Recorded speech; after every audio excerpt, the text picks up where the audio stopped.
হচ্ছে পাহাড়, এই আশেপাশে যা আছে সব হচ্ছে পাহাড়। এই পাহাড়ি অঞ্চলই হচ্ছে এরকম এত সুন্দর। তারা পাহাড়কে যে আসলে কি সুন্দরভাবে প্রেজেন্ট করছে বা কাজে লাগাইছে সেটা আসলে কল্পনার বাইরে বাংলাদেশিদের জন্য। আমাদের বাংলাদেশের পাহাড় আর এখানের পাহাড় মানে এলাকা তো হচ্ছে ভিআইপি, বাংলাদেশের থেকে 1000 গুণে এগিয়ে। পাহাড়ও বাংলাদেশের পাহাড় থেকে 1000 গুণে এগিয়ে।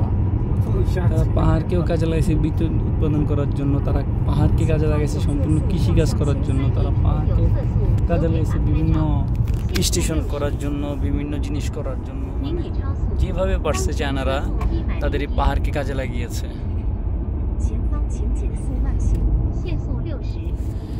আর পাহাড়ে যে রাস্তা, এই রাস্তা আমগো ইয়াতেও নাই, মানে হাইওয়েও নাই, এত সুন্দর এত ভালো। বললাম না, গাড়িটা 1 সেকেন্ডের জন্য কোথাও থামেনি, 1 সেকেন্ড।